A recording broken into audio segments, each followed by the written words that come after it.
Adding elements to a workbook. An introduction to adding elements. As you discovered in the previous chapter, a worksheet or workbook can be more than just a black and white mass of data. But not only can you customize it with formatting to present your material more effectively, you can also add special elements such as images, clips, diagrams, and flowcharts.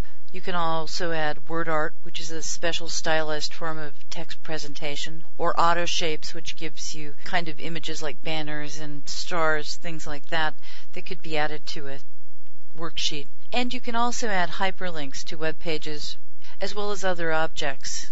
Now, for some people, a workbook is more than just a record of information entries. It can be treated like a sales tool to pitch an idea based on some data. It can become a powerful presentation device to get your point across, as well as an active working project style book to keep you informed about the various aspects of a project or business that you're working on.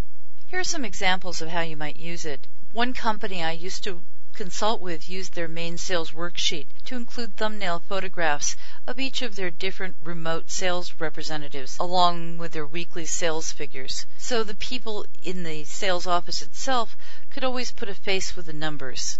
It helped them remember who was who and made it a little more personal.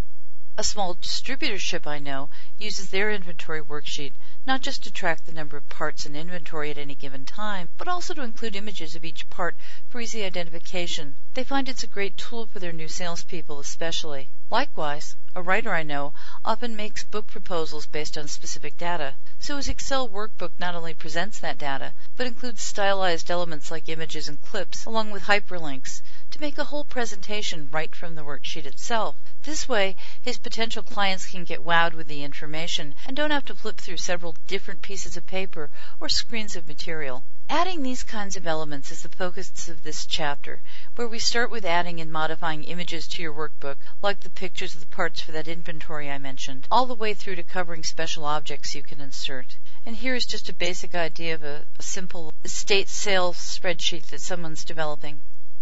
And they've added just a little bit of color and an image here just to be able to pick it quickly out of a pile of perhaps a whole lot of other printed worksheets they may have.